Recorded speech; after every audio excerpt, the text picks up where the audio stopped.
Bien. Voilà, on enchaîne pour notre première plénière, premier grand débat. Il y en a 4 qui vont ponctuer nos 2 jours et on a le plaisir d'accueillir ce matin Laurence Poirier-Dietz, qui est directrice générale de GRDF, sur un débat avec Philippe Chalmin, économiste spécialisé dans les matières premières, François Heyman, qui sera également co-intervieweur, et je vous laisserai vous présenter pour la modération de ce débat. Le sujet de l'énergie, il est au cœur de la problématique protéger, risquer, quel équilibre qu'on a lancé avec Olivier Babot cette année, puisqu'il occupe une partie de nos enjeux. Il est au cœur d'une géopolitique instable. Il coûte cher, il remet en cause un certain nombre d'enjeux de compétitivité. C'est la force de l'IRA, on en parlait ce matin, que de promettre une stabilité des prix de l'énergie. Nous, on est embarqués dans une transition écologique qui est nécessaire, mais pour autant, est-ce qu'elle est conforme à la compétitivité du pays de telle manière à pouvoir financer demain ce renouveau énergétique? Donc on est au cœur d'une vraie problématique qui nous touche tous, puisqu'on est tous raccordés à un système d'énergie, et qu'à l'instar du débat qu'on avait ce matin sur la sécurité sociale, il n'y a pas une semaine ou un mois sur lequel on ne fait pas un chèque pour acheter de l'énergie. Et donc cette problématique dont le gaz est une des composantes est particulièrement intéressante dans le cadre du gaz, parce qu'on a de la matière. On a de la matière pour faire du gaz.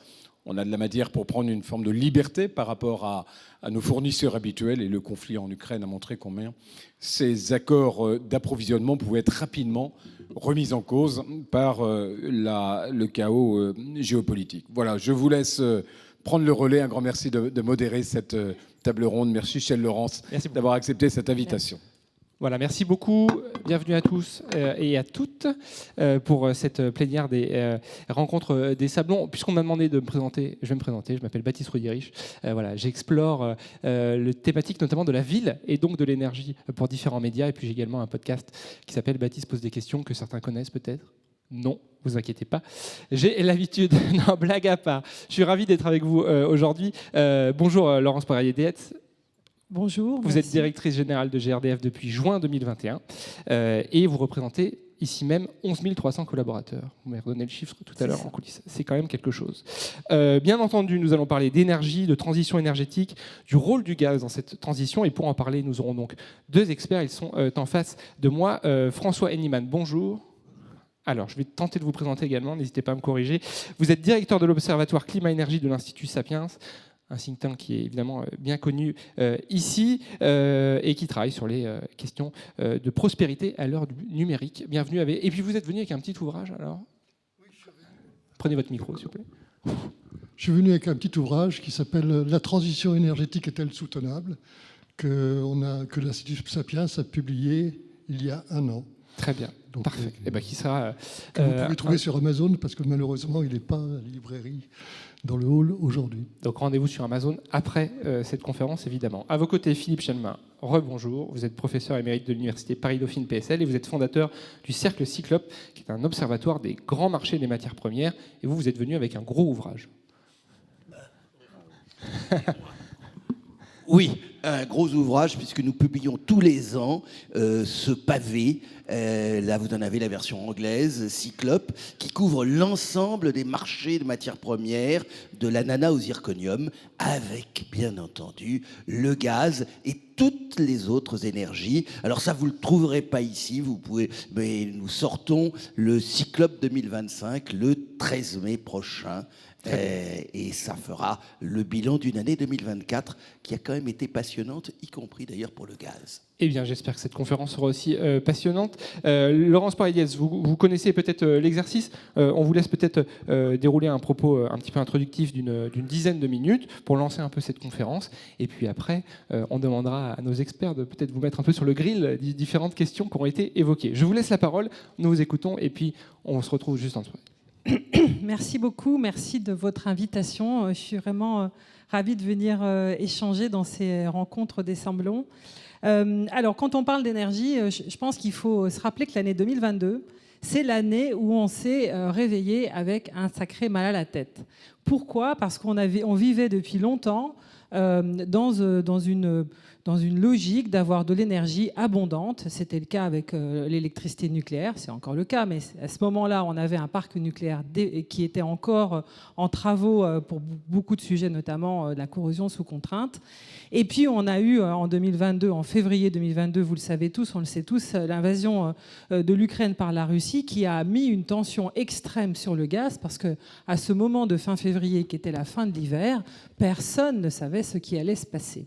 Donc en 2022, on a connu une crise énergétique forte avec une montée des prix très importante parce qu'il y avait bien sûr besoin que les fournisseurs de gaz sachent comment les choses allaient se passer. Et puis voilà, toute l'Europe était évidemment très dépendante du gaz russe qui a quand même fait le fort de l'économie de l'Europe. Il ne faut pas l'oublier, c'est-à-dire le gaz russe, il avait deux caractéristiques. Il était abondant et pas cher. Donc il a aidé à la construction économique de l'Europe, de l'Allemagne en particulier, de l'industrie allemande. Donc en 2022, on s'est un peu réveillé en se disant « Waouh, quand les prix montent, eh bien qu'est-ce qui se passe ? Ce qui se passe pour tout le monde, pour l'industrie, pour les collectivités locales, pour les particuliers. Bien sûr, c'est difficile, c'est extrêmement difficile de ne pas avoir cette visibilité et ça joue surtout sur le portefeuille de tout le monde, sur la productivité. Et donc, en 2022, il y a eu cet effort demandé par le gouvernement avec les plans de sobriété qui ont été lancés par le gouvernement à ce moment-là, en réaction, et avec des plans de sobriété, je dirais, par domaine, qui ont extrêmement bien fonctionné. C'est l'effet prix aussi qui a fonctionné pour les particuliers, on le sait, et c'est très vrai. Mais néanmoins, on a baissé nos consommations d'énergie, en particulier d'électricité comme de gaz, de 15% en 2022, entre 2022 et 2023, et cet effet-là n'est jamais remonté. C'est-à-dire qu'il n'y a pas d'effet rebond. Vous savez, quand on consomme moins pour une raison souvent de prix, on a des fois un effet rebond quand la tension des prix remonte, se lâche. Et bien là, ce n'est pas le cas. Donc ça veut dire qu'on a eu un effet de sobriété. Et très clairement, cet effet de sobriété, il est très important parce que aujourd'hui, en fait, ce monde de l'énergie, il est face à beaucoup de défis. Alors, je ne vais pas en 10 minutes pouvoir tout dire, et sans doute qu'on sera amené à échanger après, mais d'abord, ce qu'il faut avoir en tête, c'est que dans les gaz à effet de serre, le plus gros contributeur des gaz à effet de serre, c'est l'utilisation de l'énergie, à 76%. Donc voilà, l'énergie, c'est absolument crucial pour la vie, pour l'économie, mais c'est aussi un des plus gros producteurs de gaz à effet de serre. Donc ça veut dire qu'il faut qu'aujourd'hui, cette transition énergétique, elle est impérative, il faut la mener, mais il faut la mener tout en ayant en même temps des besoins en énergie qui vont grandir. Et en particulier, je pense qu'il y a un domaine qui aujourd'hui pratiquement, je dirais, fait un peu peur, fait envie mais peur, c'est l'intelligence artificielle, parce qu'on sait qu'il va y avoir une consommation très importante d'énergie pour mener à bien tous les besoins de l'intelligence artificielle, et ça va générer, avec les data centers associés, des besoins d'énergie très importants. En même temps qu'on a ces besoins d'énergie importants, et je parle de l'intelligence artificielle, j'aurais pu citer aussi la mobilité électrique, il y a des défis qui vont être très forts pour ce monde de l'énergie. D'abord, pourquoi ? Parce qu'il va y avoir des investissements massifs, à la fois pour produire des énergies renouvelables, mais aussi pour les infrastructures de réseau. Parce que finalement, l'énergie, ce n'est pas la production seulement, c'est aussi acheminer et amener au consommateur final, par le biais des réseaux, quels qu'ils soient, des câbles ou des tuyaux, les énergies au bon endroit. Donc il y a un besoin d'investissement qui est incroyable. Le deuxième besoin très fort, c'est le besoin de la digitalisation. Parce qu'en fait, il faut qu'en énergie, tout s'équilibre. Et ça s'équilibre en électricité à la seconde ou quasi. En gaz, c'est un peu différent, mais donc ça veut dire que les temps d'équilibrage du réseau, c'est-à-dire le moment où on produit et on consomme, ça doit s'équilibrer, eh bien ça s'équilibre dans tous les espaces temporels, c'est-à-dire très très court, comme à la journée, comme au mois, comme à l'année.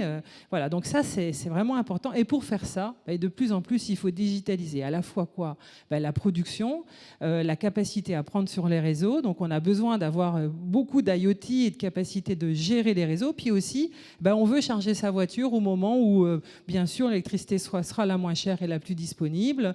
Et on veut chauffer son ballon d'eau chaude également à un moment où on pourra. Et d'ailleurs, c'est plus tout à fait la nuit qu'on chauffe le ballon d'eau chaude maintenant, parce qu'il y a souvent plus d'électricité en journée avec le photovoltaïque. Donc ça veut dire qu'il y a un énorme besoin de digitalisation qui va se faire connaître.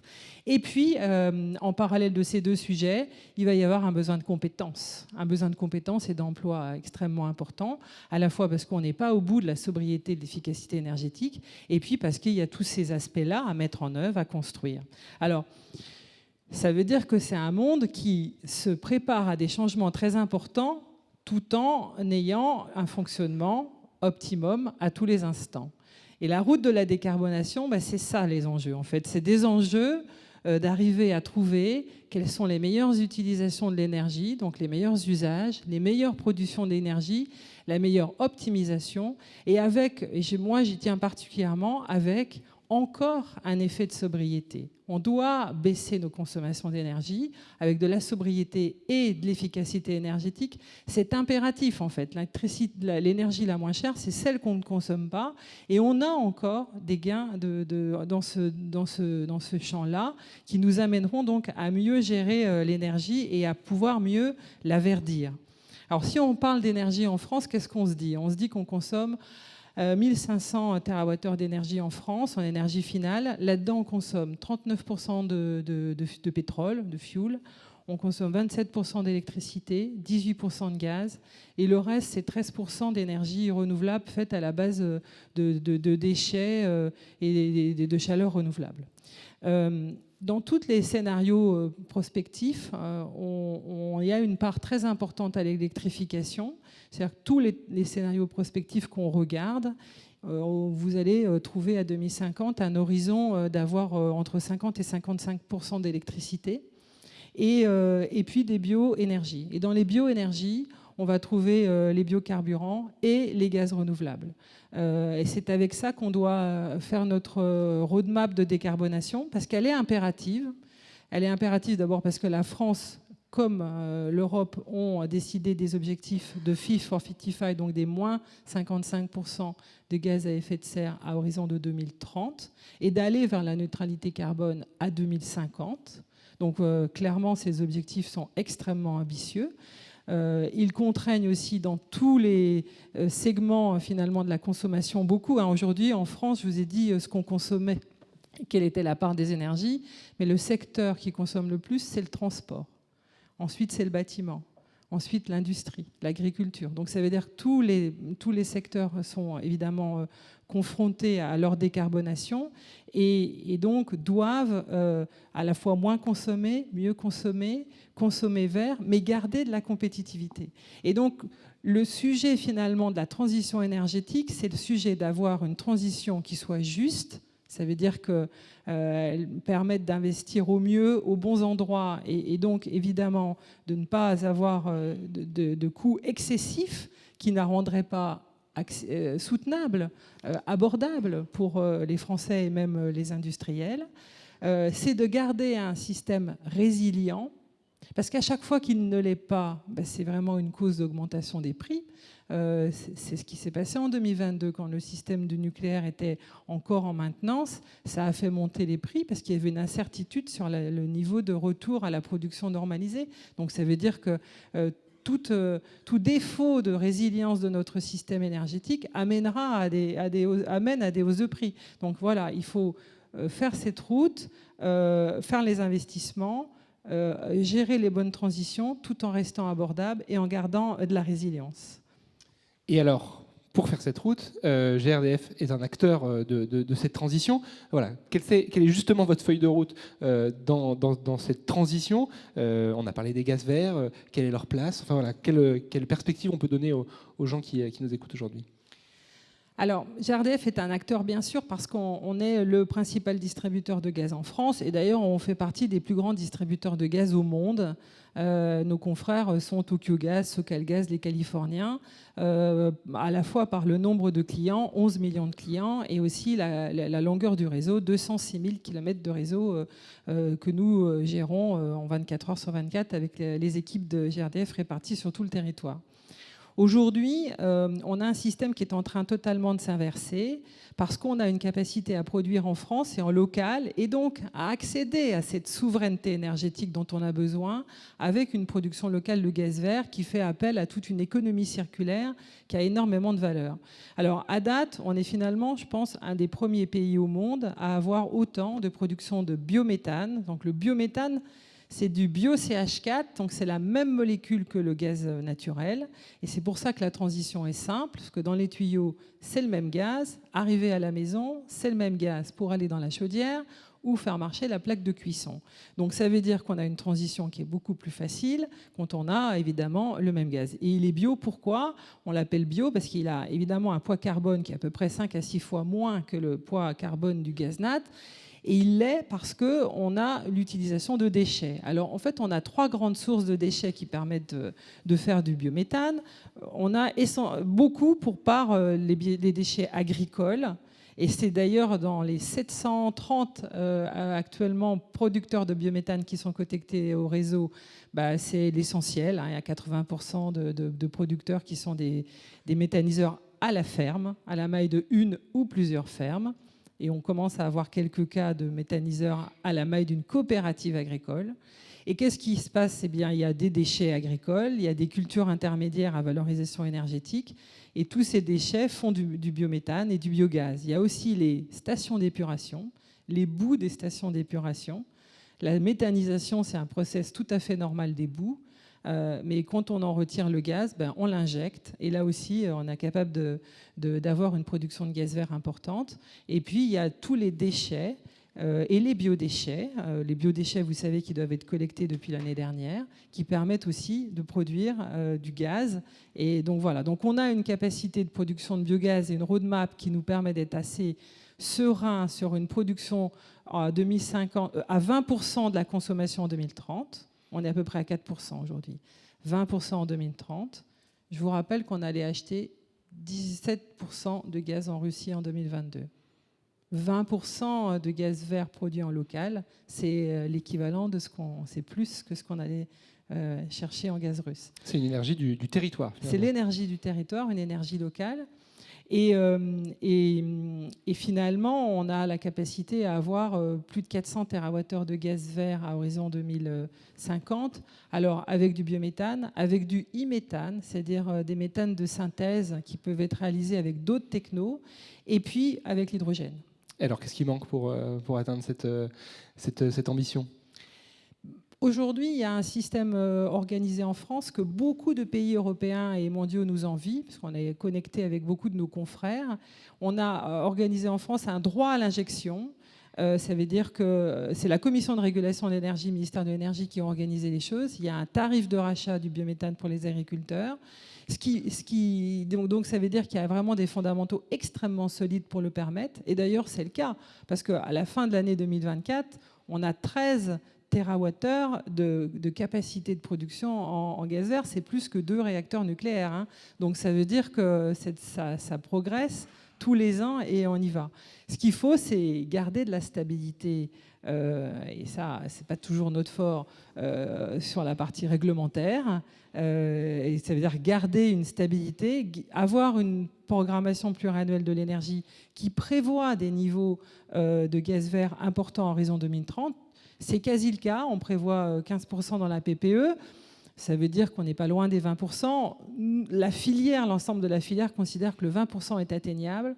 Moi, personnellement, je pense que tout ce qu'on fera en décarbonation a beaucoup d'effets et que ce n'est pas en 2042 qu'il faut s'occuper de décarboner pour 2050.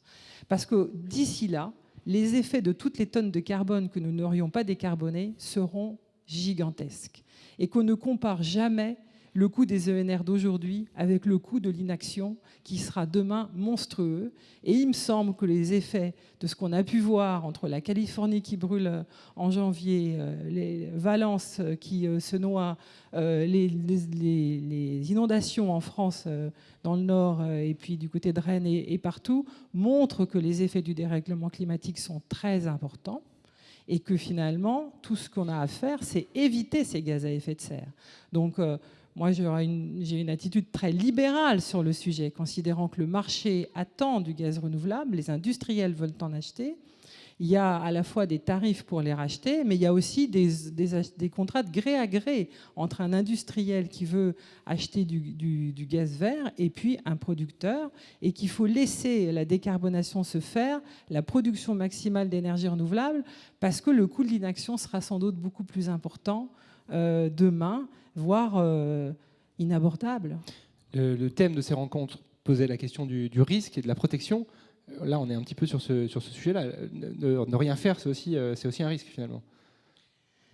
Aujourd'hui, c'est ni une question de se risquer ou d'être trop audacieux, c'est de trouver une transition maîtrisée. Voilà, ça veut dire que forcément, il y a des investissements à faire. Donc un investissement, c'est toujours un risque.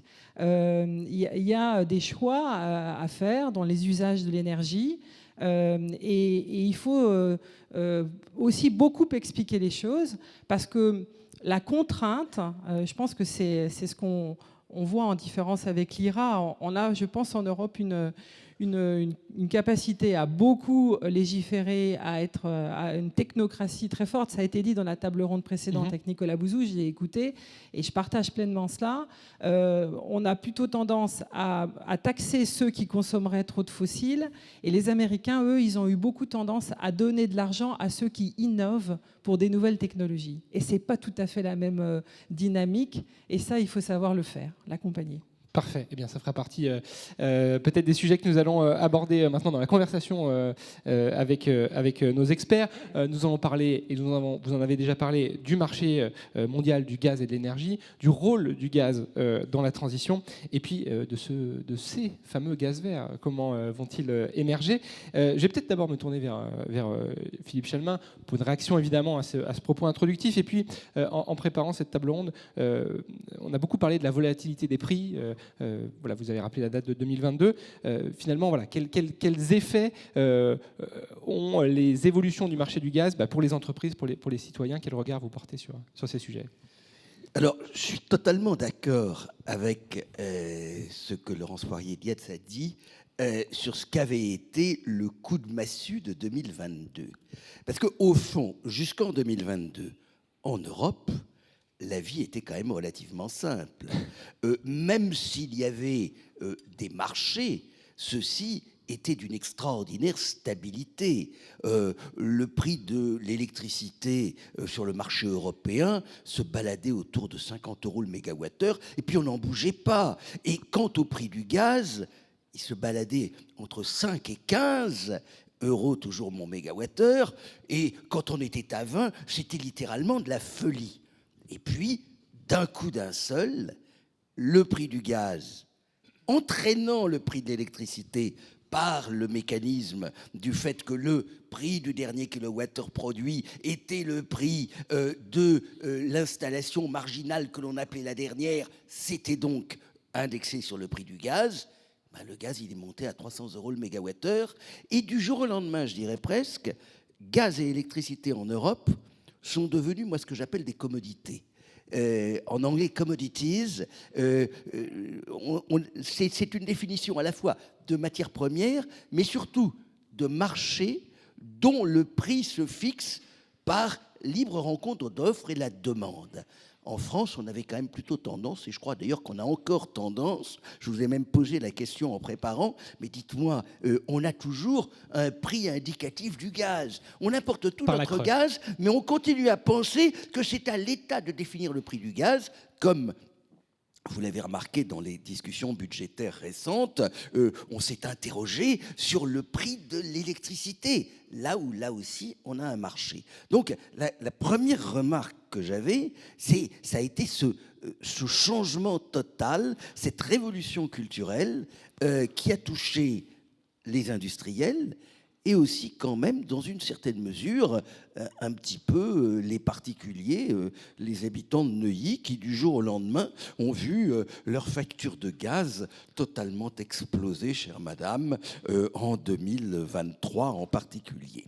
Donc ça, c'était la première remarque que je voulais faire. Il y en a une deuxième, puisqu'on était censé donc aborder la scène mondiale de l'énergie. C'était de mettre le gaz quand même un peu à part. on a toujours tendance à dire aujourd'hui haro sur les énergies fossiles.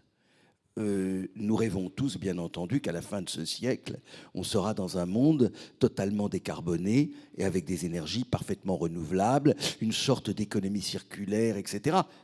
On le rêve, nous le verrons peut-être pas nous autres, mais nos petits-enfants. Pour l'instant, on est à l'âge du charbon et du pétrole. Et il me semble, moi qui ne suis pas un technicien quand même, que le gaz, c'est la grande énergie de transition et qu'on en a besoin. Et ça, je crois que c'est quand même indispensable. Je crois que ça pollue quand même nettement moins que le charbon et le pétrole. Donc ça, j'aurais tendance à dire qu'il faudrait quand même le rappeler. Puis troisième réaction à votre introduction, on en reparlera peut-être, le gaz vert, c'est totalement admirable. Il se trouve que ma connaissance du gaz vert, elle vient plutôt du domaine agricole. Car dans un certain nombre de pays, la méthanisation a été, pour des exploitations agricoles, notamment dans le domaine de l'élevage, a été une solution leur permettant d'équilibrer leurs comptes. Il m'a été dit, mais vous allez peut-être le confirmer, que, à la différence de nos voisins, je ne parle pas des États-Unis là, de nos voisins allemands et italiens, le temps de réalisation d'un projet de méthanisation en France était au minimum de 4 à 6 ans, là où il prenait 6 mois en Allemagne. Je vois là un exemple de ce génie particulier à notre pays, Nicolas Bouzou a dû en parler, c'est-à-dire notre génie bureaucratique. Est-ce que vous confirmez cette analyse peut-être un peu méchante, mais c'est ce qui me remonte, moi, du terrain agricole, sachant que pendant longtemps, il me semble que, à l'époque, ça s'appelait GDF, n'était pas d'un emballement extraordinaire. Alors j'entends qu'il y a maintenant un droit à l'injection, je trouve ça tout à fait admirable. Je pense qu'effectivement, dans le cas agricole, la méthanisation peut représenter une solution. Alors même si j'imagine que le positionnement d'un méthaniseur ne réjouit pas toujours l'environnement, vieux principe NIMBY, etc. Mais il y a là quand même une question que l'on peut se poser. La France a un énorme potentiel agricole. Nos exploitants ne vivent pas très très bien. Les prix agricoles aujourd'hui sont plutôt déprimés. Donc la méthanisation peut être une solution à la fois verte et bassement financière pour le monde agricole.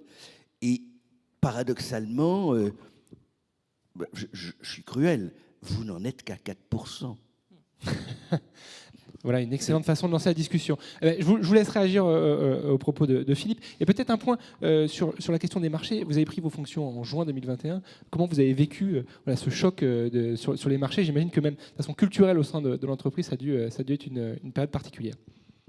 Ben, effectivement, dès l'automne 21, je commence par répondre à votre question. On a vu les prix du gaz bouger. Et bon, voilà, il se passait déjà des choses du côté de la Russie. Et puis arrivé en février 22, oui, j'ai passé une partie de mon année en réunion de crise, je dirais, au ministère. Une très longue réunion de crise. Ben oui, parce que clairement, on était en fin d'hiver, donc on avait quand même moins besoin de gaz en Europe. Mais par exemple, les Allemands, ils avaient toujours eu des arrivées de gaz venant de la Russie, de l'Ukraine. Ils avaient des stockages qui appartenaient à Gazprom. Ils n'avaient jamais décidé d'avoir de terminaux. Et ils ont donc du coup renationalisé leur stockage pour en avoir.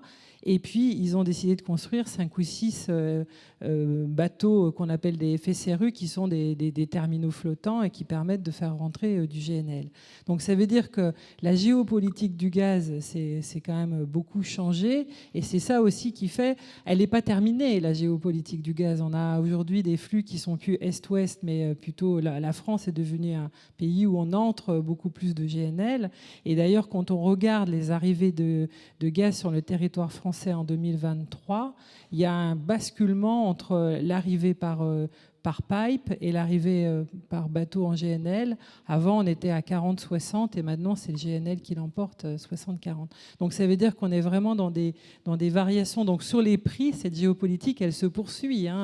Elle se poursuit et donc... et donc c'est un marché de commodités c'est aujourd'hui. un marché qui gagne à avoir de la souveraineté, on l'a déjà dit.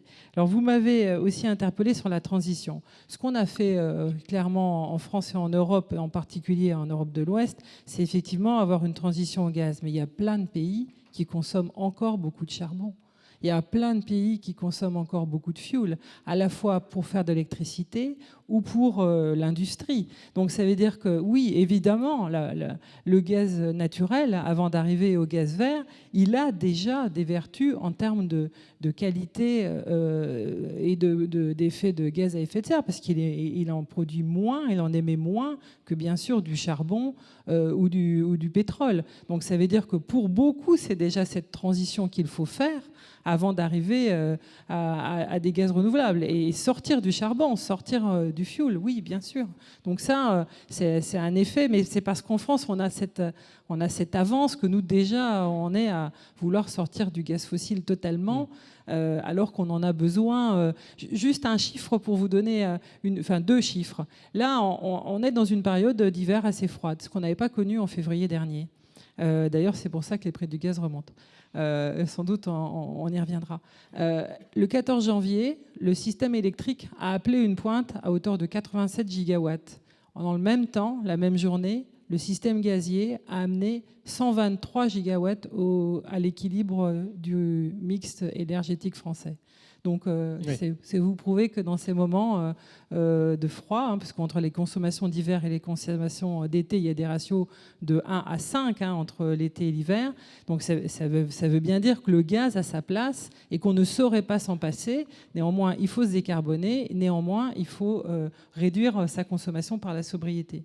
Sur la méthanisation. Sur la méthanisation. Est-ce que nos administrateurs ou vos prédécesseurs n'étaient pas si enclins à faire de la biométhanisation avant ? Allez, je suis très à l'aise pour dire que GRDF a été un des acteurs qui a permis le début de la méthanisation en France, qui a fait cette roadmap et qui a compris avec l'ADEME, sur la base d'une étude en 2017-2018, qu'on avait un réel potentiel et qu'il fallait l'inciter et y aller. Et c'est vrai que c'est le monde agricole qui a été le premier à y répondre, parce que des effluents d'élevage, en fait, si on veut décarboner l'agriculture, il y a parce que l'agriculture, elle aussi, a à faire ses transitions. En fait, il y a deux poids extrêmement importants émissifs dans l'agriculture. C'est à la fois les effluents d'élevage et les fertilisants chimiques que sont les engrais. Et quand on traite ces deux sujets, on a déjà résolu beaucoup des sujets de décarbonation de l'agriculture. Et bien, il se trouve que la méthanisation, elle sait se mettre au milieu du process agricole dans une ferme, pour à la fois prendre les effluents d'élevage, les mettre dans le méthaniseur, en sortir du gaz. Et à la sortie du méthaniseur, en fait, il sort un biométhane, enfin un biogaz qu'on va épurer et qui va aller dans les tuyaux en étant du biométhane. Et puis il sort un digestat. Le digestat, c'est cette matière noire solide qui reste, qui est le résidu finalement de cette méthanisation. Et ça, c'est utilisé par les agriculteurs pour remplacer totalement l'engrais chimique. C'est un engrais. Et l'engrais chimique, lui, il est totalement lié au cours des énergies, en particulier au prix du gaz. Donc c'est aussi dérisquer les agriculteurs sur leurs propres achats de matière. Et puis c'est un retour à la terre, un retour au sol. Ça redonne une qualité au sol. Donc c'est aussi pour ça que l'agriculture y est venue. Et vous les rencontrez, ces agriculteurs, vous leur proposez, vous leur parlez de ces solutions ? Ah, mais ils sont organisés eux-mêmes. Ah, bon, Bien sûr qu'on les a rencontrés. Ce que je peux témoigner, ce dont je peux témoigner, c'est que il y a une douzaine d'années, GRDF s'est rendu compte qu'à l'intérieur des compétences des collaborateurs de GRDF, il n'y avait pas cette connaissance du monde agricole. Et c'était assez logique parce qu'on avait peu de liens et peu de clients agricoles qui consommaient du gaz. Et en fait, on a embauché une douzaine d'ingénieurs agronomes qui nous a permis de comprendre les fonctionnements du monde agricole, de travailler avec les chambres d'agriculture, avec le ministère, avec la FNSEA, avec d'autres. Et par exemple, les agriculteurs sont maintenant constitués en association. La plus importante, c'est l'AAMF, c'est l'Association des agriculteurs méthaniseurs de France. Et elle a pour rôle de fédérer à la fois ceux qui sont déjà agriculteurs méthaniseurs, donc partager des bonnes pratiques, et puis aussi établir des positions, et aussi d'aider ceux qui auraient des projets et qui veulent les développer et d'acquérir de la compétence et de la connaissance de celles venues de leurs confrères. Parfait. François Henneman, même exercice, peut-être réagir au propos introductif de Laurence Poirier-Dietz. Et puis il y a un mot qui a été donné, c'est le mot de géopolitique. Donc je sais que c'est un sujet qui vous passionne. Donc peut-être faire le lien entre justement ces questions géopolitiques et le marché du gaz tel qu'il se présente aujourd'hui. Bon, écoutez, c'est une vaste question. Je voudrais déjà dire que je rejoins aussi bien Madame la directrice générale que Philippe Chalmin sur le fait qu'il faut décarboner.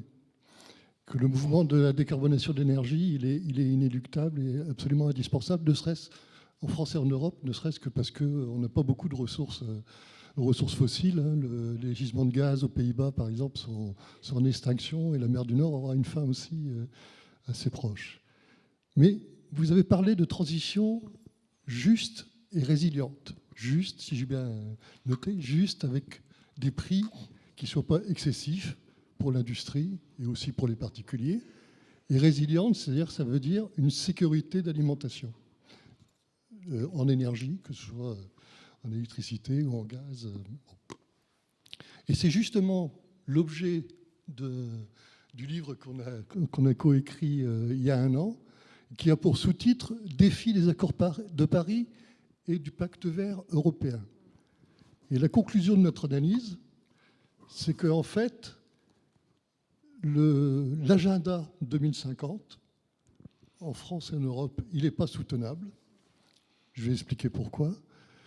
Et que d'autre part, il n'est pas soutenable dans une optique de transition juste et résiliente, et que d'autre part, de toute façon, ça n'aura pas un effet sur le climat décisif, puisque les plus gros émetteurs de gaz à effet de serre, c'est la Chine, c'est l'Inde, c'est les USA, demain aussi l'Afrique. La Chine et l'Inde ont déjà annoncé qu'ils reportaient à 2060 ou 2070 l'horizon de décarbonation, de neutralité carbone. Ils continuent à construire des centrales au charbon toutes les semaines, pour nous fournir d'ailleurs des panneaux photovoltaïques et des batteries de véhicules électriques qui sont très carbonés. Aux USA, donc, Donald Trump vient d'être élu et vient de sortir à nouveau les USA des accords de Paris. Donc, si vous voulez, quelque part, c'est pas parce qu'il faut faire attention en France, en Europe, à ne pas se suicider économiquement pour un résultat qui sera une dépendance vis-à-vis de la Chine et une catastrophe économique. Donc il faut trouver un équilibre. Le mouvement, il est absolument souhaitable et indispensable à long terme. Mais aujourd'hui, on se retrouve devant une sorte d'agenda inversé. Par exemple, en 2021, l'objectif de diminution des gaz à effet de serre, qui était de 40% en 2030 par rapport aux émissions de 1990, on l'a amené à 55%. L'Europe l'a amené à 55% avec son pacte vert. Et ça veut dire qu'on passe d'un rythme de réduction des gaz à effet de serre historiquement que l'on faisait, donc avec toutes les actions mises en place, qui étaient de l'ordre de 1,5% par an. Et là, il faut passer brutalement à 5% par an, de façon continue. Alors on l'a fait, effectivement, on l'a fait en 2022 avec la sobriété. Mais je suis tout à fait d'accord sur la sobriété, mais je vous fais remarquer que c'est un fusil à un coup. C'est-à-dire qu'on peut les capitaliser, mais quand vous aurez chauffé, quand vous serez passé à 18 degrés, par exemple, pour chauffer votre logement, vous aurez convaincu tous les citoyens français, et puis aussi des bâtiments tertiaires comme le Théâtre des Sablons, à maintenir à 18 degrés la température, vous ne le mènerez pas à 16 degrés. Donc la sobriété, on a fait 15%, un saut de 15%. effectivement, on peut le pérenniser, mais on ne fera pas 30%, etc. Hein, on fera de l'efficacité énergétique derrière, bien sûr, avec de meilleures isolations, etc. Bon, donc, qu'est-ce que ça veut dire? Ça veut dire que pour ce rythme de 5%, pour cet agenda du pacte vert, ça nécessite des investissements colossaux en très peu de temps et qui risquent de plomber l'économie. Je fais référence aux 70 milliards d'euros du rapport Pisani-Ferry. Et je fais aussi référence aux propos du ministre de l'économie, notre nouveau ministre de l'économie, Éric Lombard, dans une interview récente, qui a dit « c'est une question de, grosso modo, hein, je schématise, c'est une question de vie ou de mort. Enfin, les effets climatiques seront tels que c'est la première priorité en France, c'est la transition énergétique. Et pour ça, il faut faire des investissements et il faut que les entreprises acceptent que leur rentabilité décroisse. Tout ça dans un contexte de guerre économique, de discours au niveau très offensif des États-Unis. Très belliqueux. Est-ce que c'est vraiment raisonnable? Donc nous, notre réponse, c'est qu'en fait, il faut détendre l'agenda 2050. Alors, je fais un deuxième point pour rebondir sur le gaz, énergie de transition, pour revenir au gaz. La conclusion, c'est que effectivement, le gaz, il dégage 2 fois moins de CO2 que le charbon ou le pétrole. Donc c'est une vraie énergie de transition, et moi je vais dire c'est une énergie de transition de très long terme, pas jusqu'en 2050, simplement. Et je pense que c'est la question que je voulais vous poser. Est-ce qu'il ne faut pas que la France et l'Europe engagent une action pour sécuriser à très long terme leurs investissements gaziers, tout en prenant en compte une diminution de la consommation? La consommation européenne, c'était 4500 TWh, la consommation française, 350-400 TWh. Évidemment, ça va diminuer, mais il faut, à notre avis, à mon avis, pour sécuriser, pour la résilience, engager une sécurisation à long terme des approvisionnements. Des approvisionnements gaziers. Et pour faire court, ça veut dire repasser des contrats à long terme. Aujourd'hui, on a une volatilité des prix qui est due à des approvisionnements sur le marché court terme. Et les contrats à long terme, c'est essentiellement GNL, puisque les tuyaux ont été coupés avec l'Est. Il reste un tuyau qui passe par la Turquie, mais le tuyau en Ukraine a été coupé. Donc, Norvège. Non, mais il reste je parle de l'Est. Non, il reste effectivement la Norvège qui fait 30% des approvisionnements et l'Algérie. Bon. Mais des approvisionnements de Russie, le gaz russe, les Russes ne sont plus des partenaires fiables. Ça faisait 40% du gaz européen. Le remplacement du gaz russe qui était consommé par l'Europe, c'est 30% du marché du GNL. Donc c'est un choc énorme. Et je termine en disant que si on maintient l'agenda 2050, est-ce qu'on peut conclure des contrats à long terme? Par exemple, Engie, qui est votre maison mère, a fixé un horizon de décarbonation à 2045, avec des contrats qui rentreraient à long terme avec le Qatar ou avec les États-Unis ou avec le Nigeria, qui rentraient en application à partir de 2026-2027. Ça veut dire un horizon inférieur à 20 ans, alors qu'en face, vous avez des Chinois ou des Asiatiques ou le Japon qui sont prêts à passer des contrats sur 40 ans, donc qui obtiendront des bien meilleurs prix. Très bien. Alors, 2 questions. Donc, c'est faut-il détendre l'agenda et faut-il repasser des contrats aujourd'hui à plus long terme, au-delà de 2045 ? Juste, Philippe, je crois que vous vouliez ajouter un point. Oui, je ne suis pas totalement d'accord. Ça fera peut-être une troisième question. Effectivement, pendant longtemps, comme je le disais, le gaz n'était pas totalement une commodité. Et la règle, c'était des contrats à long terme qui étaient signés par les grands distributeurs de gaz, avec Gazprom, avec la Sonatrach, contrats dont les prix étaient en général indexés sur le prix du pétrole. C'était des indexations de longue durée.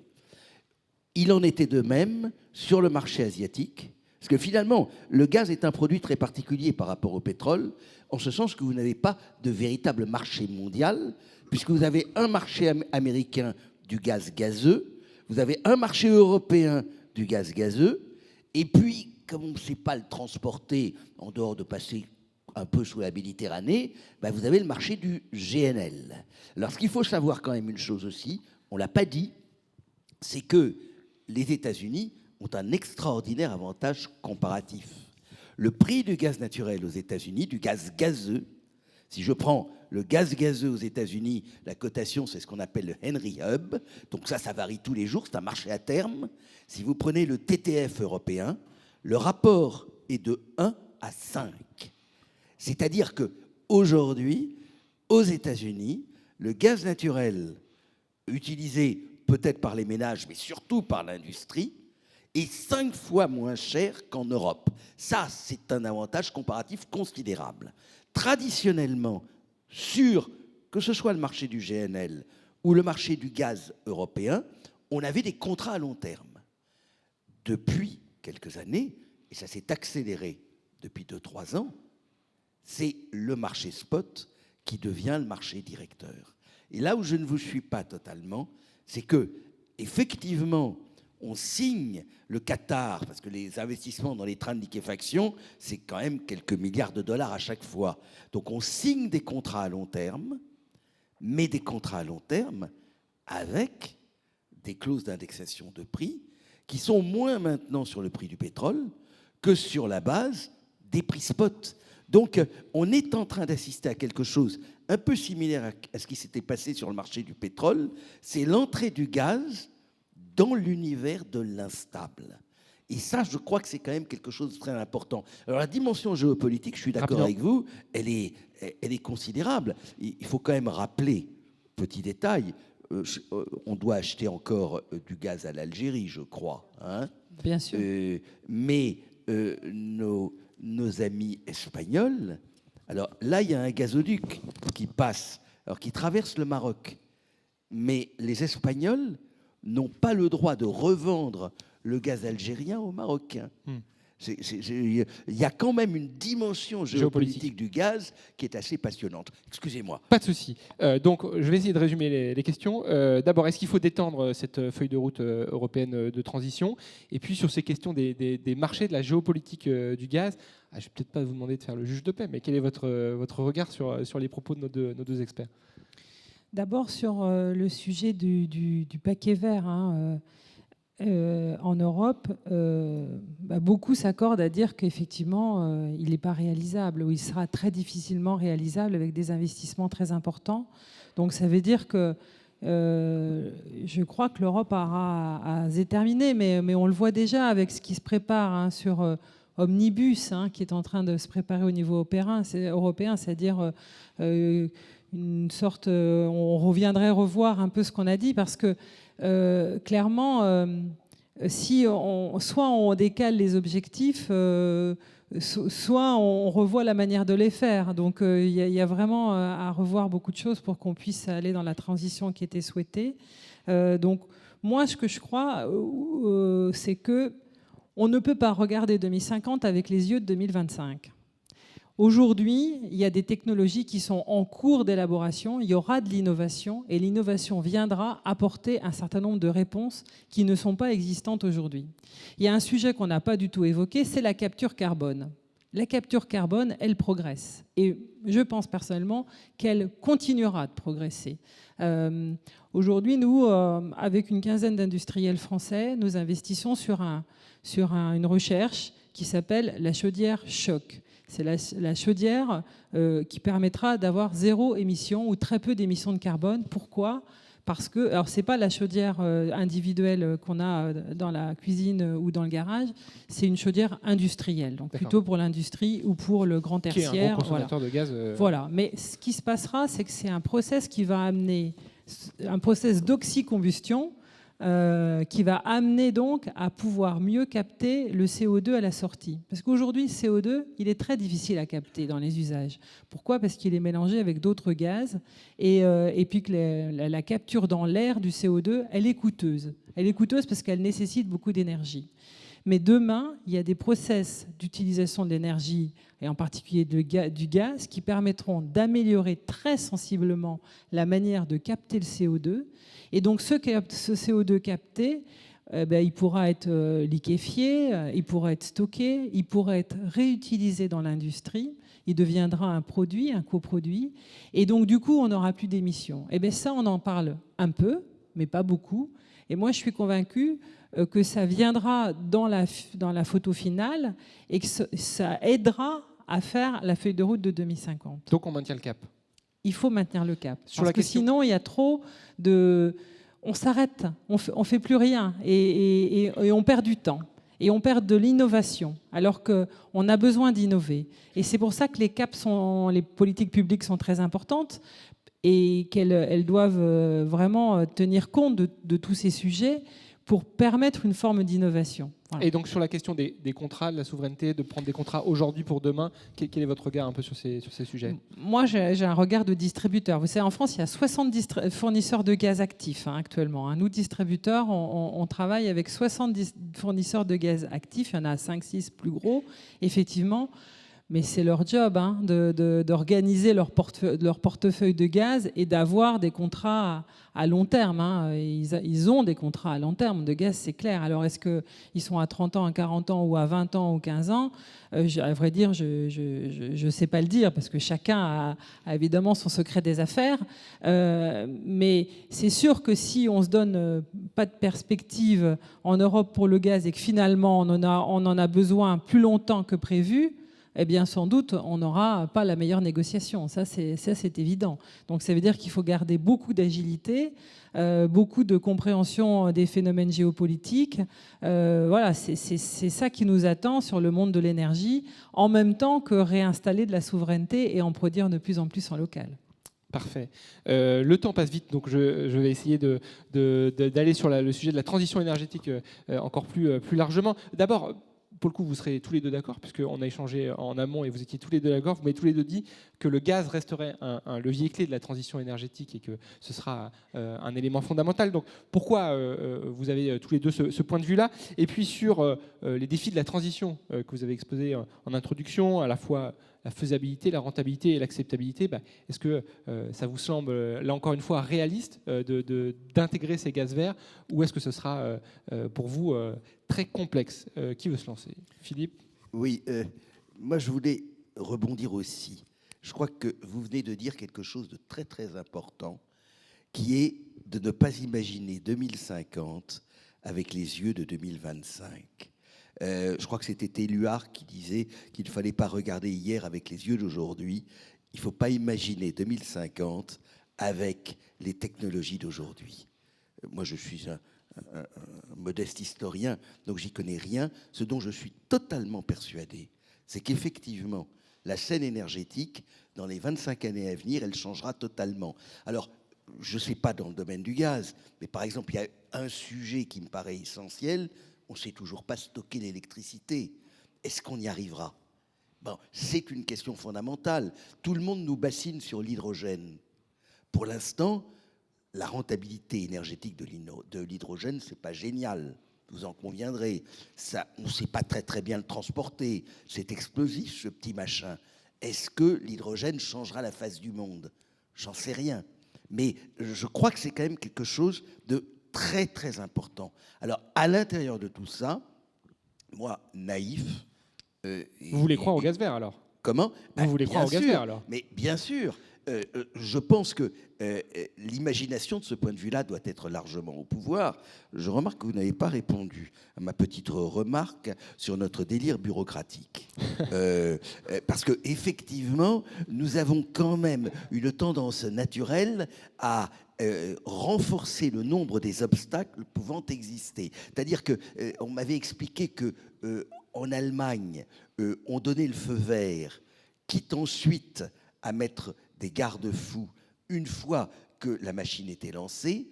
En France, on imagine tous les problèmes qui peuvent se poser avant et on doit démontrer qu'ils ne s'opposeront pas avant qu'il puisse y avoir un feu vert. C'est une différence de méthodologie, m'a-t-on expliqué, qui est assez propre à notre génie bureaucratique français. Donc là, vous n'aviez pas répondu à cette question. Alors, on y répond il me semble rapidement et qu'elle après, on passe à est François. fondamentale dans le cas du gaz vert, dans le cas de la méthanisation sur les décharges, etc., où incontestablement, tout est à inventer, non? Notamment sur le plan réglementaire, vous l'aviez dit en introduction. Et pas seulement. Et pas seulement. Notamment. Alors, je vous réponds, tout de même, je vous réponds, promis. Effectivement, il y a un temps, je dirais, de gestation d'un projet de méthanisation, qu'il soit agricole ou autre, qui est de l'ordre de 3-4 ans en France. Ce qui est sans doute plus, évidemment, que ceux qui réussissent à le faire à 6 mois ou 1 an, mais qui, dans les énergies renouvelables, est sans doute un des plus rapides. Alors, ce qui coince souvent, c'est la concertation. Évidemment, on veut tous tout, mais pas près de chez nous. Donc, il y a un moment où ça marche plus. C'est une théorie universelle et éternelle. Voilà, c'est l'effet NIMBY à la française. Néanmoins, on se rend compte, parce que c'est vrai que les tout premiers projets qui ont été lancés en monde agricole, il n'y avait pas ce réflexe des agriculteurs de vouloir expliquer ce qu'ils allaient faire, concerter. En plus, c'était sur leur terre, proche de leur ferme, en fait chez eux. Bon, maintenant, on se rend compte qu'il y a besoin d'expliquer dans le village, autour, d'avoir cette concertation. Elle prend un peu de temps, et c'est vrai que il faut que tout soit un peu débloqué pour y aller. Et là-dessus, on a clairement voulu porter un amendement qui soit un fonds de recours et qui permette aux agriculteurs de démarrer et d'avoir, parce qu'il y a quand même un temps d'ingénierie, puis après un temps de construction, et un temps de mise en route, et finalement le financement ne vient que quand tout cela est soldé. Donc c'est ce qui fait ce temps assez long, parce que la construction elle-même d'un méthaniseur, c'est à peu près 18 mois. Donc et nous, on anticipe bien avant son raccordement, les réseaux pour aller le connecter. Mais en photovoltaïque, en éolien et autres, on est autour de 10 années. Oui, il y a des permis, il y a des... voilà, oui, donc on a beaucoup également à progresser. Oui, ça, on l'a déjà dit plein de fois, c'est vrai. On a une structure et une bureaucratie qui est très compliquée. Mais c'est aussi vrai pour MaPrimeRénov', c'est aussi vrai pour la rénovation des bâtiments et autres. Ça veut dire tout ça, ça complexifie beaucoup les choses, à la fois pour les clients, pour les entreprises prestataires, pour les pompiers chauffagistes. Toute cette complexité, elle nous pèse finalement. Parfait. Avant de passer aux questions de la salle, d'ailleurs, vous pouvez les poser via la petite application fournie. François, sur ce sujet de la transition, déjà, je sais que vous insistiez sur le fait que le gaz est un élément clé de cette transition énergétique. Et puis, est-ce que vous y croyez à ce gaz vert? Est-ce qu'il est acceptable? Est-ce qu'il est rentable? Comment vous voyez les choses? Alors, je voudrais déjà rebondir sur l'innovation, parce que vous avez tout à fait raison. Il y aura des innovations. Je vais prendre... Alors, la capture de carbone sur les chaudières individuelles, si on arrive à la faire, tant mieux. Mais je voudrais rebondir sur l'hydrogène, parce qu'effectivement, et du stockage. Parce qu'on dit aujourd'hui, le stockage d'électricité, c'est les steps, c'est le pompage d'électricité. On a 4 gigawatts, on peut peut-être monter à 6 ou 7 gigawatts. Bon. Et on dit, on va fabriquer de l'hydrogène vert, avec de l'éolien et du solaire. Bon, déjà, les électrolyseurs, ils n'aiment pas trop quand il y a des variations de charge. Donc, il va certainement falloir passer à l'hydrogène rose, c'est-à-dire que quand il n'y a pas de vent ou pas de soleil, en dehors des pointes, en dehors de la pointe du matin et de la pointe du soir, il va falloir utiliser du nucléaire. Bon, mais est-ce que c'est l'électrolyse qui va être le moyen de production d'hydrogène bas carbone demain? C'est pas évident. Vous avez par exemple une technique comme la torche à plasma, le fait de... En fait, aujourd'hui, soit vous faites de l'électrolyse, vous tirez l'hydrogène de l'eau, H2O, soit vous le tirez justement du méthane, du CH4. Aujourd'hui, on le fait avec de la vapeur d'eau. Donc on dégage 11 kg de CO2 pour 1 kg d'hydrogène. 1 kg d'hydrogène, c'est 33 kWh, pour situer la valeur énergétique. 11 kg de CO2, bon. Mais alors on peut récupérer ce CO2 avec le CCUS, justement, parce qu'une des premières applications de la capture de carbone, c'est probablement pour la fabrication d'hydrogène, à partir de méthane. Mais on peut aussi espérer tirer la molécule d'hydrogène du CH4 sans eau, donc sans CO2, avec une torche à plasma. Comment ça va se situer demain? Il y a des innovations en cours, il y a des recherches en cours là-dessus. Est-ce que demain, ça sera un moyen économique, plus économique que l'électrolyse pour fabriquer de l'hydrogène? Oui, et à quel prix? À quel prix? Aujourd'hui, avec un gaz à 40 € du mégawattheure, l'hydrogène gris, c'est entre 2,5 3 € par kilo. Avant, c'était entre 1,5 et 2 quand le gaz était à 15 € du mégawattheure. On était à 53 hier, hein, euros le mégawattheure. Voilà, donc bon, ça amène l'hydrogène gris qui est utilisé aujourd'hui. Il y a quand même 1 million de tonnes qui est utilisé aujourd'hui en France. Hein. Ça amène l'hydrogène gris à 3 €, hein, un prix de 50 et quelques euros du mégawattheure de gaz. Si vous faites faire de la capture de carbone, ça rajoute 1,5 à 2 €. On va arriver à de l'hydrogène bleu à 5 € par kilo. Si vous le faites par électrolyse avec de l'hydrogène rose, c'est-à-dire avec du nucléaire en soutien de l'éolien et du solaire, et que vous avez une électricité à 75 € du mégawattheure, vous arrivez aussi aux environs de 5 €. Mais peut-être que la torche à plasma, qui consiste à finalement faire de l'hydrogène et du noir de carbone, ça sera un coût inférieur, on ne sait pas. Donc ça, c'était pour l'innovation. Maintenant, au niveau du gaz, vous avez rappelé un chiffre très intéressant. Au niveau du chauffage, parce qu'aujourd'hui, le gaz, je resitue sa place très rapidement, c'est 25% de l'énergie utilisée dans les bâtiments et c'est 35% de l'énergie utilisée dans l'industrie. Il y a un usage qui est en émergence, c'est l'usage pour les transports lourds, avec le biométhane. Aujourd'hui, le GNV, le gaz naturel véhicule, c'est moins de 1%, c'est 0,8%. Mais c'est en augmentation. Et puis on a aussi besoin de biométhane pour le transport maritime. Hein. On relève du fioul lourd qui pollue énormément. Donc, et c'est pas si facile que ça de remplacer le gaz pour le chauffage, comme vous l'avez souligné. Hein. Une pointe d'électricité de 87 gigawatts, une pointe de puissance de gaz de 123 gigawatts qui est largement due au chauffage. Vous ne pouvez pas rayer ça d'un trait de plume. Et l'envisager de supprimer ça en 2050, c'est même pas envisageable. Donc finalement, aujourd'hui, en France, vous avez 350 TWh de consommation de gaz. Je rappelle, on en a importé 480, dont 370 de GNL, mais on en a réexporté vers les Allemands en particulier 150. Et on en a consommé 350. On en consommait avant plus de 400, avec les 15% de sobriété, on est à 350. On aura certainement une diminution des usages directs. Dans les bâtiments et dans l'industrie, l'usage direct, c'est 260 TWh. On utilise 50 TWh de gaz pour faire l'électricité. Je pense que on en aura toujours besoin, et c'est un palier minimum. Peut-être qu'on aura besoin de plus si le programme nucléaire ne se déroule pas au rythme prévu. Et on utilise 20 TWh de gaz pour fabriquer de la chaleur pour les réseaux de chaleur. Et la consommation pour les transports, qui est quasiment de zéro aujourd'hui, va augmenter. Donc finalement, la diminution de la consommation, même en faisant des efforts d'efficacité énergétique, même en électrifiant des usages dans le chauffage, avec les pompes à chaleur et dans l'industrie, la consommation, elle restera à très long terme. Elle restera, peut-être qu'elle restera à 200 TWh, quelque chose comme ça. Or, là où je veux vous interpeller, c'est que vous avez cité un chiffre tout à l'heure de 400 TWh de gaz vert. Or, dans l'analyse qu'on a fait, quand on regarde de façon un peu prudente, je veux dire, les études de France Stratégie notamment, le potentiel de méthanisation à partir de l'agriculture, à partir de déchets, etc., il est à peu près de 100 TWh, de façon raisonnable. Vous pouvez rajouter effectivement de la méthanation à partir de l'hydrogène bas carbone fabriqué. À quel coût, on ne sait pas. Et puis un peu d'autres techniques de pyrogazéification de bois, de déchets de bois.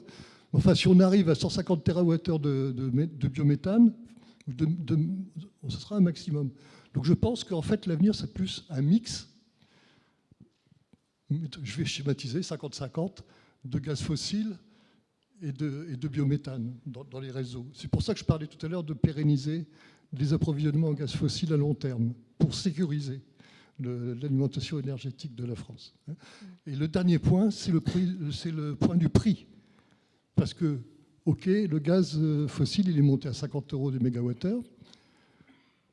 En 2022, bon, il y a eu une pointe à 300, mais en moyenne, il était à 100, 120. Le biométhane, c'est entre 80 et 110. Donc, aujourd'hui, il y a un écart. Si on est obligé de le subventionner, comme on subventionne l'électricité éolienne et l'électricité solaire, pour les 12 TWh de biométhane qu'il y a aujourd'hui, la Creux a calculé qu'il y avait plus d'1 milliard d'euros de subventions qui, d'une façon ou d'une autre, se retrouvent dans la facture des consommateurs. Vous avez dit on va multiplier ça par 5, on va passer à 60 TWh, ce qui exploite déjà 60% du potentiel. Alors, vous êtes en accord avec le gouvernement, sauf que GRDF dit c'est 60 TWh en 2030, le gouvernement dit c'est en 2035. Mais ça veut dire, avec des prix équivalents, ça veut dire 5 milliards de subventions. C'est-à-dire pratiquement autant que la subvention aujourd'hui pour l'éolien et le solaire. Donc, comment vous traitez ce problème de prix? Est-ce que c'est soutenable? Alors, je vais tenter de résumer. Est-ce que les calculs sont bons? Alors, d'abord sur le potentiel. C'est à peu près 120, 130 TWh de biométhane à horizon 2050. C'est une partie d'hydrogène, c'est peut-être 100 gigawattheures. Donc, je fais les calculs, hein, comme vous. Et la pyrogazéification et la gazéification hydrothermale, alors là, on rentre encore dans des sujets un peu plus techniques, ce sont des technologies un peu nouvelles, hein, dans lesquelles on va faire des e-méthanes, et vont amener aussi des potentiels importants, hein, entre 50 et 70 TWh. Et là, on a vraiment des process qui sont en cours de finalisation. On n'a pas d'installation à l'échelle, et c'est aussi pour ça qu'il faut continuer d'investir et d'innover. Donc, sur le potentiel, on est un peu plus serein que ce que vous exprimez. Sur les prix, effectivement, aujourd'hui, on est dans des prix moyens autour de 100 €, le biométhane, c'est clair. On a besoin donc de trouver à la filière une capacité à baisser ses prix.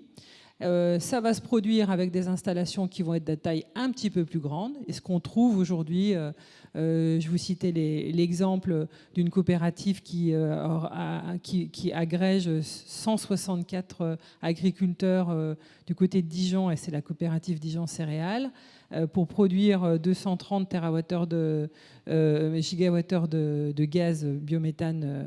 Là, l'installation est en service. Donc forcément, on va avoir des économies d'échelle. Après, dans la roadmap des gaz verts, il n'y a pas que le tarif subventionné par l'État qui permet d'acheter ou de subventionner le gaz. Il y a deux autres mécanismes qu'il ne faut absolument pas oublier. Il y en a un qui est assez récent qui s'appelle les certificats de production de biogaz, CPB pour les intimes, et qui oblige les fournisseurs de gaz à acheter du biométhane à une due proportion de leur portefeuille. Et donc, il y a une exigence, que ce soit pour EDF, pour Total Energy, pour Engie, enfin pour tous les fournisseurs de gaz, ils doivent acheter du biométhane et donc finalement en mettre dans leurs offres.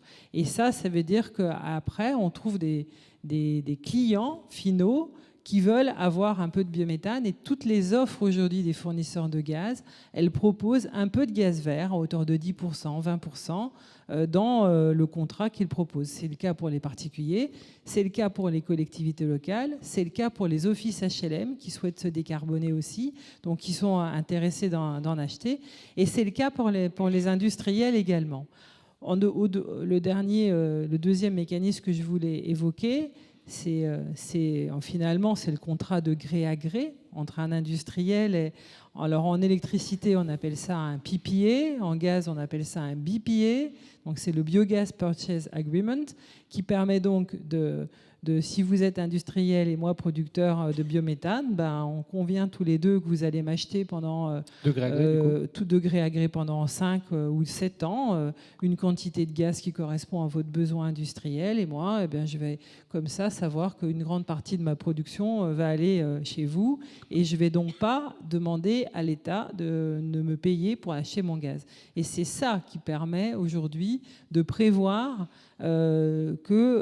effectivement, on ait des mécanismes différents qui ne font pas tous appel aux finances publiques pour aller vers cette décarbonation. Néanmoins, on le sait, on va avoir un prix des énergies renouvelables, quel qu'il soit, et de l'énergie qui va augmenter, à la fois parce que ces prix de production sur les NR sont parfois plus élevés que des prix fossiles, hein, clairement. Mais ce qu'il y a d'intéressant à comprendre en gaz, c'est que les investissements nécessaires sur les réseaux sont bien moins importants que ce qui va être nécessaire sur l'électricité. La Commission de régulation de l'énergie a montré que pour faire la trajectoire de gaz vert d'ici 2050, il faudrait investir environ 7 milliards d'euros sur les réseaux. 7 milliards d'euros d'ici 2050, ça peut paraître une somme, mais c'est réellement tout à fait intégrable. Dans le même temps, pour aller en 2050 et avoir cette électrification avec 55% d'électricité ou 50 ou 55% d'électricité dans le mixte, en partie renouvelable, les transporteurs et distributeurs d'électricité ont annoncé des investissements de l'ordre de 100 milliards d'euros chacun, Enedis annonçant même 100 milliards à horizon 2040. Donc ça veut dire que là, on a une transition qui va être beaucoup plus coûteuse et qui va forcément se retrouver dans la facture finale parce qu'il faut retrouver de quoi avoir un prix de l'énergie qui reste compétitif pour tous. Ça, c'est une des conditions de la transition juste. Parfait. Alors, il nous reste quelques petites minutes. Je vais quand même demander s'il y a des petites questions dans la salle et puis après, on rebondira éventuellement sur le plateau. Donc, je n'en ai pas reçu, je crois, sur la tablette. Est-ce qu'on a des questions juste ici, là-bas au fond? Bonjour, on vous écoute. Oui, bonjour. Je suis déjà intervenu à la réunion précédente. Nous avons en France une loi scélérate. C'est la loi sur la précaution qui pollue tout, et tout ce que Madame la directrice indiquait comme des bêtises ou des difficultés de régler administrativement des choses sont dues à ça. Ça, c'est une première chose. Deuxième chose, j'aimerais savoir pourquoi en France, alors que les États-Unis produisent principalement le gaz, pas le gaz de schiste, pourquoi en France, avec une énorme réserve de gaz de schiste, on ne le produit pas? Très probablement uniquement à cause de la loi scélérate. Eh bien, la boucle est bouclée, cette question. Je vous laisse peut-être répondre. En tout cas, sur la question du gaz de schiste, pour être franc, on en parlait dans les coursives juste avant. On se disait, on aura certainement une question sur ce point-là. Peut-être voilà, votre regard sur ce débat du gaz de schiste qui nous a occupés il y a quelques années maintenant. Oui, mais la France a décidé de ne pas aller voir si les potentiels gaz de schiste étaient aussi importantes. Et donc, voilà, donc à ma connaissance, il n'est pas complètement démontré que les potentiels soient aussi importants sur le sous-sol français. Et en tout cas, la France a fait le choix de ne pas valider d'extraction. Deux réactions, Oui, François et Philippe, et puis après on prendra une autre là-dessus, question. je peux rajouter, pour élargir au niveau européen, c'est qu'il y avait beaucoup d'espoir en Pologne pour le gaz de schiste. Il y a eu des prospections en Pologne jusqu'au début des années 90, un peu plus tard que ça d'ailleurs. Et elles se sont avérées décevantes. Donc le potentiel, c'est vrai qu'en France, on ne sait pas. Il y a peut-être du gaz de schiste dans le sud de la France, mais comme on n'a pas le droit d'aller voir, on ne sait pas. Philippe, sur ce point. Moi, j'ai toujours entendu dire que se poser, notamment dans le sud de la France, dans la région Cévennes, etc., où il y avait eu un certain nombre d'autorisations, ce qui avait provoqué le débat, les formations géologiques n'étaient absolument pas optimales et ça n'aurait rien donné. Moi, j'avais cru comprendre que s'il y avait du potentiel de gaz de schiste, c'était plutôt sur la zone entre le grand bassin parisien et les Vosges. Ça n'est d'ailleurs pas totalement un hasard si c'était le maire de Provins, M. Jacob, qui avait été à l'origine de cette loi interdisant non pas la production de gaz de schiste, mais la technique des forages dits horizontaux entre nous, qui ont été d'ailleurs en partie utilisés pour l'exploitation du gaz de lac. Donc, à la limite, aujourd'hui, je ne sais pas si on aurait, et j'adhère un peu, la loi scélérate, c'est-à-dire le principe de précaution, je ne serais peut-être pas totalement... je pense qu'effectivement, mettre le principe de précaution en prérequisite de tout a une tendance naturelle à bloquer tous les potentiels. Mais là, vous avez raison. Je pense que pratiquement, on n'a pas beaucoup de gaz de schiste. Et si on en a, on aura bien du mal à l'exploiter. 2, les Polonais n'en ont pas trouvé. Les Britanniques aussi, parce qu'ils avaient autorisé. Alors, et rapidement, il n'y en a pratiquement pas eu. Donc, oublions le gaz de schiste. Il y en a par contre en Algérie. Et l'Algérie développe beaucoup sa nouvelle production de gaz. Je crois que c'est du gaz de schiste. Ouais, alors très rapidement, parce que je voudrais prendre une question. C'est la fracturation hydraulique qui est interdite. Et les Anglais, ils ont arrêté parce qu'il y avait des mini-tremblements de terre. Donc, et je voudrais dire qu'aux USA ou en Algérie, vous avez des immenses espaces quasi désertiques. Au Texas, c'est pas du tout pareil que, un peu moins dans le bassin la plaine de Brie ou de Beauce. Effectivement. Non, mais on peut faire aussi... Rapidement, on prend une question. Oui, oui, on peut faire du gaz de schiste. Ce qui est techniquement difficile, c'est la circulation de l'eau, puisque c'est de la fracturation hydraulique, mais bien maîtriser la production de gaz de schiste, elle est relativement, enfin, j'espère ne dire pas d'énormité, elle est presque neutre pour l'environnement. Ça nous fera un débat pour la pause déjeuner tout à l'heure. Est-ce qu'on a une dernière question avant de rendre... Oui, juste ici au premier rang. Bonjour à vous. Merci pour vos éclairages et votre approche technique également qui permet de mieux comprendre ces enjeux. Est-ce que vous pensez que ce principe de précaution dont on parle, qu'on peut critiquer par rapport à tout ce qui peut freiner en termes d'initiatives, etc., ne mérite pas tout de même un traitement spécifique concernant le gaz, car on connaît quand même toutes les problématiques de dangerosité qui vont avec? Est-ce que vous pourriez nous faire part de votre éclairage, s'il vous plaît? Est-ce que le principe de précaution ne mérite pas une place particulière concernant la spécificité du gaz? L'approche de sécurité en général. Oui, alors je pense que vous faites allusion à l'approche de la sécurité industrielle. Tout à fait. Ah oui, mais ça, en opérateur gazier, c'est notre ADN de tous les instants, de 24 heures sur 24, 365 jours par an. Alors, à la fois... et c'est pleinement notre rôle de distributeur, vous le savez, parce que le rôle du distributeur, c'est celui qui exploite, qui entretient, qui maintient le réseau, qui est présent très rapidement à n'importe quel appel pour odeur de gaz ou parce qu'il y a un incident gaz qui arrive quand on agresse nos réseaux.